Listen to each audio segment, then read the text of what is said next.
Sophie Loussoin, je reviens vers vous. Alors, est-ce que le clivage entre les pros et les anti-Brexit vous apparaît aussi clairement que dans ce reportage, parce qu'on a vraiment l'impression d'un vote de classe?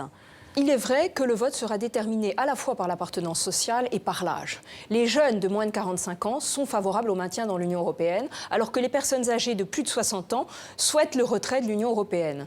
L'élite économique, politique et culturelle souhaite le maintien dans l'Union européenne. Les scientifiques souhaitent le maintien dans l'Union européenne car ils bénéficient des subventions de l'Union européenne. Les artistes souhaitent le maintien aussi dans l'Union européenne. En revanche, les laissés pour compte de la mondialisation, les chômeurs, souhaitent un retrait de l'Union européenne car ils n'ont pas vu les bénéfices de l'Union européenne. En revanche, on comprend mal les agriculteurs britanniques qui, à 58%, souhaitent le retrait de l'Union européenne alors qu'ils bénéficient des subventions de la politique agricole commune.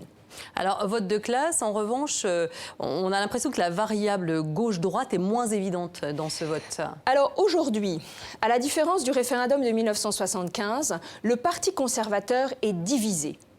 Vous avez environ la moitié des députés conservateurs qui souhaitent le maintien dans l'Union européenne et l'autre moitié qui souhaitent un retrait.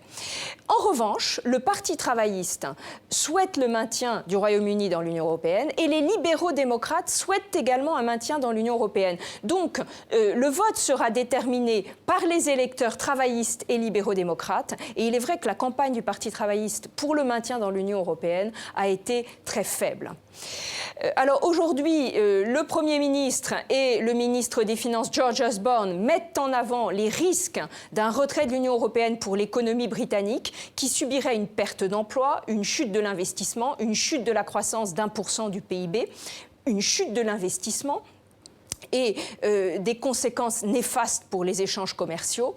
Cela aurait également des répercussions sur le rayonnement du Royaume-Uni dans le monde et le Royaume-Uni ne pourrait plus influencer les décisions prises à Bruxelles et devrait subir la réglementation européenne. En outre, cela aurait des répercussions constitutionnelles car l'Écosse souhaite absolument rester dans l'Union européenne et cela entraînerait l'organisation d'un référendum sur l'indépendance de l'Écosse.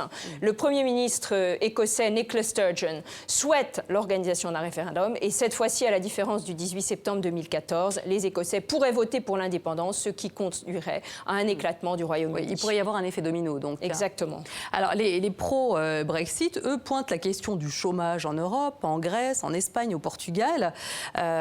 Donc, il n'y a pas que des avantages. Alors, je crois qu'ils ne voient pas l'essentiel. C'est-à-dire que l'appartenance du Royaume-Uni à l'Union européenne a dynamisé l'économie britannique, a créé des emplois au Royaume-Uni. Et si le Royaume-Uni se retire de l'Union européenne, 500 000 emplois pourraient être perdus dans le secteur public, ce qui aurait en effet des répercussions et qui conduirait finalement à une augmentation du chômage. Je crois que l'économie britannique a bénéficié de son appartenance à l'Union européenne et on voit bien que depuis le 1er janvier 1973, le Royaume-Uni, qui était le malade de l'Europe, s'est réformé aussi grâce à la politique économique de Margaret Thatcher.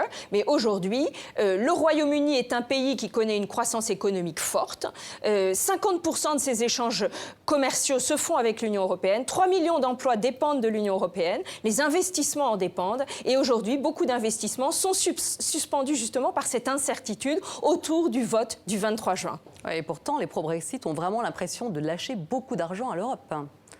On est vraiment dans des questions d'argent. Oui, alors je crois que c'est un écran de fumée. Ils ne voient pas l'essentiel, c'est-à-dire que pour lutter contre le terrorisme, pour la sécurité, pour la paix, le Royaume-Uni est plus fort, uni dans l'Europe, que isolé de l'Union européenne et replié sur son Commonwealth, qui certes est une source de rayonnement pour le Royaume-Uni. L'un des grands thèmes de campagne, ça a été l'immigration. Alors, il est vrai que l'immigration a beaucoup augmenté et que la crise des migrants de juillet 2015 a fait basculer les Britanniques vers le camp du Brexit. L'immigration illégale fait peur au Royaume-Uni, notamment l'immigration des Turcs ou l'immigration des Syriens. Les Britanniques qui n'ont pas un emploi stable estiment que le l'Union européenne est le bouc émissaire. C'est la raison pour laquelle il souhaite voter pour le Brexit. Alors, il y a quand même quelqu'un, un trublion qui a brouillé les cartes, c'est Boris Johnson, l'ancien maire de Londres, qui pourrait éventuellement remplacer David Cameron en cas de victoire du Brexit. Oui, alors en effet, Boris Johnson, l'ancien maire de Londres, a opté pour le camp du Brexit par opportunisme.